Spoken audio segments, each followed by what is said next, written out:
Shalom, selamat sore ibu-ibu yang dikasihi Tuhan. Jumpa lagi walaupun secara online. Kita masih diberi kesempatan untuk men-sharingkan kebenaran firman Tuhan. Sebelum kita dengar firman Tuhan, kita sama-sama berdoa. Bapa di surga, kami mengucap syukur untuk sore yang indah ini Tuhan, di mana kami sudah memuji, memuliakan nama-Mu. Sebentar Tuhan, kami rindu mendengarkan kebenaran firman-Mu. Tuhan, urapi kami semua Tuhan, urapi hamba-Mu yang tidak ada apa-apanya ini Tuhan. Pakai mulut lidah bibir hamba-Mu ini Tuhan, untuk menyampaikan isi hati-Mu. Sehingga Tuhan, setiap kami yang mendengar, kami boleh dikuatkan, kami boleh diberkati. Di dalam nama Yesus Kristus, kami sambut firman-Mu dan kami mengucap syukur. Haleluya. Amin. Sore hari ini kita akan dengar firman Tuhan. Kita akan baca dari 2 Raja-Raja 4 ayat 1 sampai ayat 7. Demikian firman Tuhan. Saya akan bacakan. Salah seorang dari istri-istri para nabi mengadukan halnya pada Elisa sambil berseru, "Hamba-Mu, suamiku sudah mati dan engkau ini tahu bahwa hamba-Mu itu takut akan Tuhan. Tetapi sekarang penagih hutang sudah datang untuk mengambil anak-anakku menjadi budaknya." Jawab Elisa kepadanya, "Apakah yang dapat kuperbuat bagimu? Beritahukanlah kepadaku apa-apa yang kau punya di rumah." Berkatalah perempuan itu, "Hamba-Mu ini tidak punya sesuatu.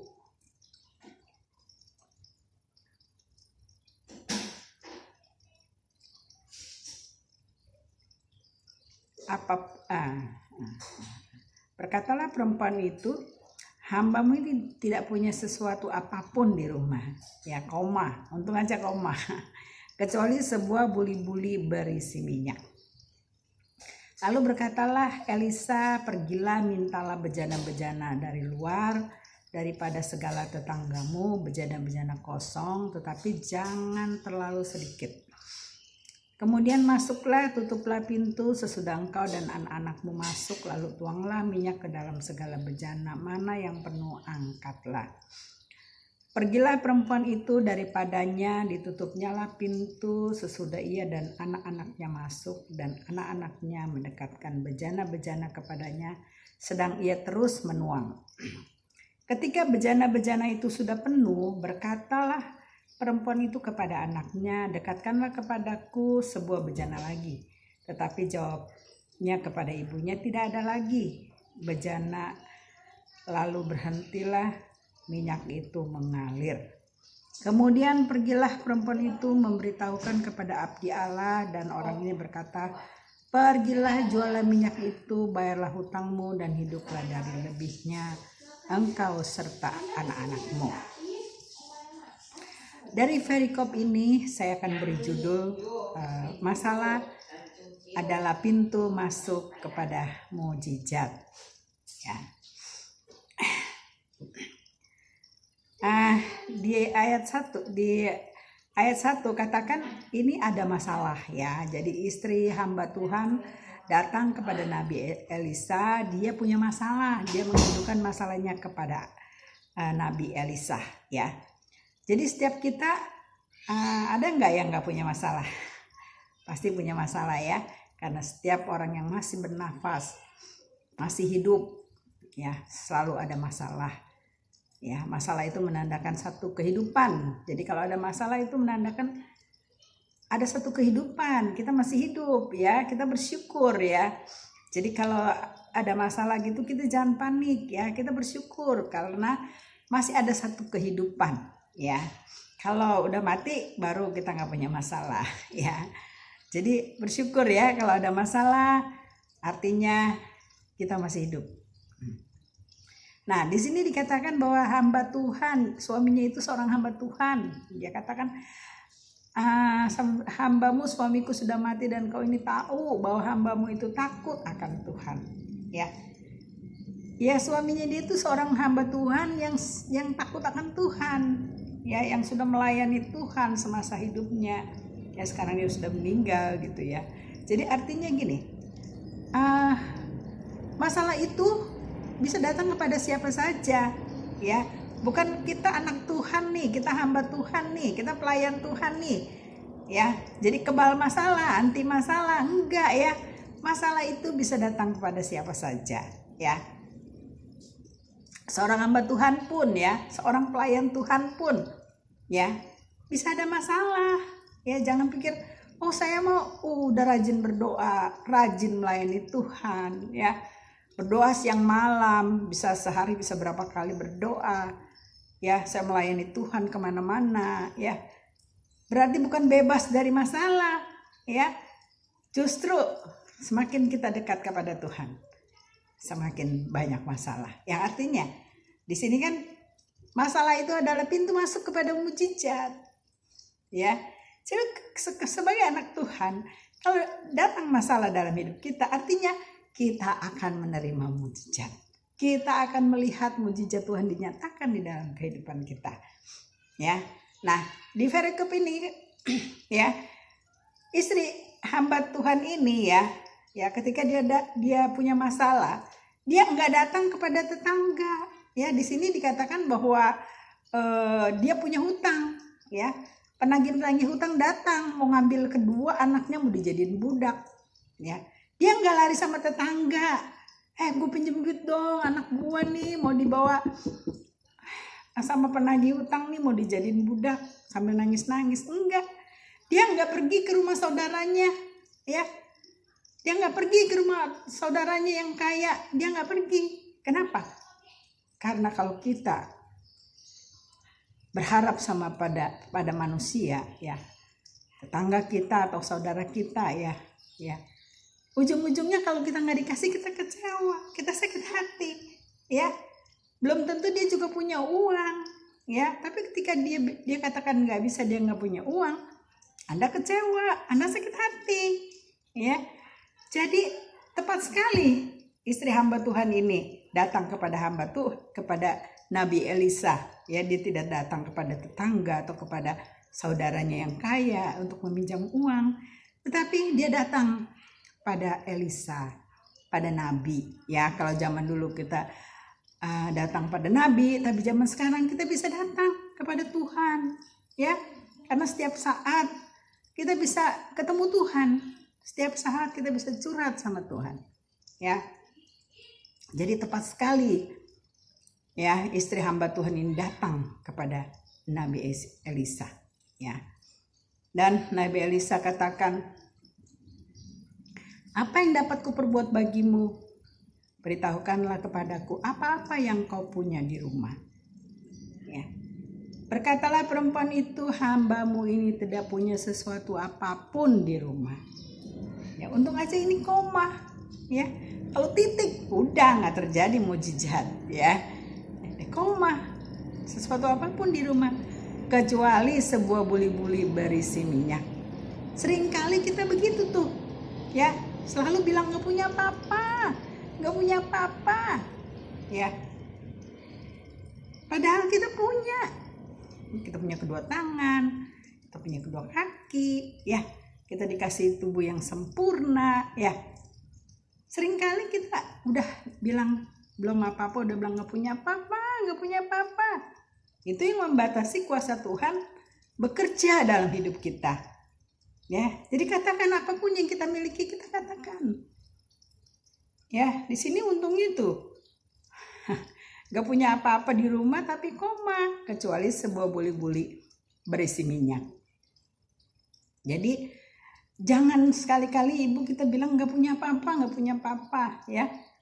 Kita punya loh, kita diciptakan dengan sempurna, ya. Jadi sebelum kita ngomong gak punya apa-apa, kita pikir dulu, ya. Kita pikir dulu, ya. Terus ayat 3 katakan, lalu berkatalah Elisa, pergilah, mintalah bejana-bejana dari luar daripada segala tetanggamu, bejana-bejana kosong, tetapi jangan terlalu sedikit, ya. Jadi Nabi Elisa katakan dia disuruh ke tetangga-tetangga, pinjam bejana, ke tetangga-tetangga ya, disuruh ngumpulin. Ini artinya dia taat ya. Kalau dia nggak ngumpulin bejana-bejana itu ya, nggak terjadi mujizat. Nah, artinya dia taat melakukan ya apa yang diperintahkan sama Nabi Elisa. Dia tuh nggak bantah, buat apa bejana Nabi gitu ya, nggak nanya, nggak banyak komen ya. Dia pergi aja tuh, dia ke tetangga-tetangga. Saya percaya dia keliling tuh ke tetangga. Saya percaya tetangga juga nanyain kenapa, buat apa minjem bejana, kok sampai banyak minjem bejana ya. Terus kemudian setelah dia kumpulin bejana-bejana kosong ya, kemudian dia masuk. Kata si Nabi Elisa, kemudian masuklah, tutuplah pintu sesudah engkau dan anak-anakmu masuk, lalu tuanglah minyak ke dalam segala bejana, mana yang penuh angkatlah. Nah, akhirnya dia lakukan, dia pinjam bejana-bejana, dia kumpulin, terus dia setelah kumpul bejana-bejana, dia masuk ke kamar, dia tutup pintunya, dia masuk ke rumah, dia tutup pintunya, dia beserta anak-anaknya ya. Terus sesudah ia dan anak-anaknya masuk dan anak-anaknya mendekatkan bejana-bejana kepadanya, sedang ia terus menuang. Jadi dia mulai ya taat melakukan apa yang Nabi Elisa katakan ya, dan dia percaya ya sesuatu pasti terjadi ya. Kalau dia nggak percaya, dia nggak akan lakukan ya. Dia taat dan dia percaya ya. Dia lakukan, akhirnya dia tuang bejana penuh. Bejana yang dia punya ini, minyaknya ini nggak habis-habis ya, sampai bejana-bejananya habis baru berhenti itu bejana ya, baru berhenti itu minyak mengalir ya. Ketika bejana-bejana itu sudah penuh, berkatalah perempuan itu kepada anaknya, dekatkanlah kepadaku sebuah bejana lagi. Tetapi jawabnya kepada ibunya, tidak ada lagi bejana, lalu berhentilah minyak itu mengalir. Jadi ketika kita taat, kita percaya, kita taat melakukannya. Jadi taat sama percaya ini nggak bisa dipisahkan. Kalau cuma taat aja tapi nggak percaya, nggak terjadi sesuatu. Jadi taat dan percaya ya. Jadi dia lakukan apa yang Nabi Elisa katakan. Dia taat, dia percaya ya, ada tindakan ya, dia lakukan ya. Jadi cuma percaya aja tapi nggak bertindak, nggak melakukan, juga nggak terjadi mujizat ya. Akhirnya terjadi mujizat, minyak-minyaknya itu jadi banyak ya, jadi banyak. Nah ini dia taatnya sampai akhir nih ya. Jadi setelah minyak-minyaknya banyak, dia nggak panik. Waduh, mau diapain nih minyak nih? Gitu ya, panik. Kita udah kaya nih, udah banyak nih minyaknya. Nggak panik ya. Jadi dia tetap balik lagi sama si Nabi Elisa.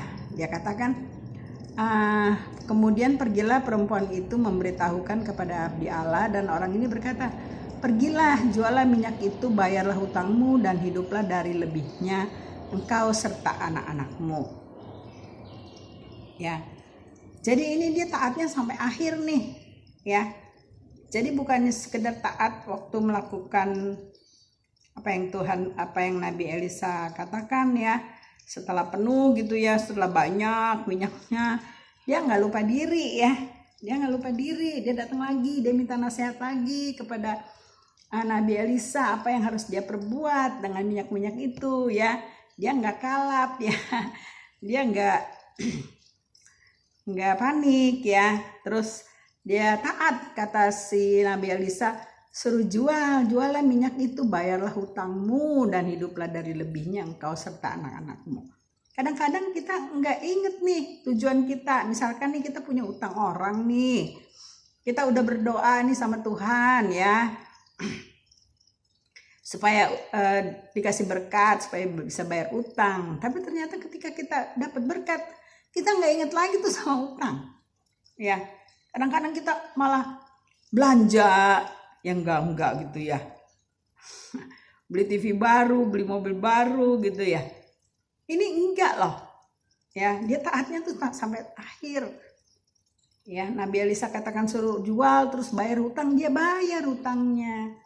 Ada orang-orang yang lupa diri, begitu banyak duit lupa sama hutang. Ya. Tapi dia enggak. Dia bayar hutang-hutangnya. Artinya dia taat sampai akhirnya. Gitu ya. Dia bayar sama hutang-hutangnya dan hiduplah dari lebihnya engkau serta anak-anaknya. Luar biasa ya. Luar biasa cerita ini ya. Dan ini sering kali saya alami dalam kehidupan saya, ya.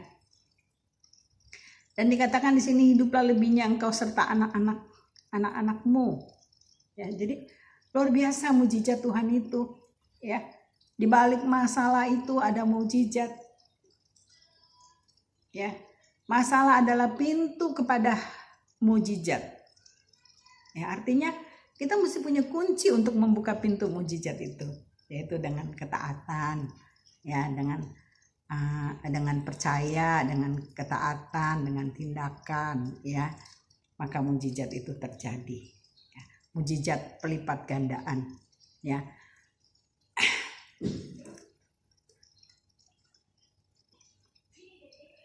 Mungkin ada di antara ibu-ibu saat ini, ya, yang sangat membutuhkan mujizat pelipat gandaan ini terjadi dalam kehidupan ibu. Datang kepada Tuhan, tanya apa yang harus kita lakukan. Nah, taat, ya, percaya dan taat dan bertindak, maka mujizat itu bukan hanya terjadi kepada janda ini, itu akan terjadi juga kepada kita. Amin, Ibu. Demikian firman Tuhan, ya. Saya tidak panjangkan, ya. Dan saya cuma mau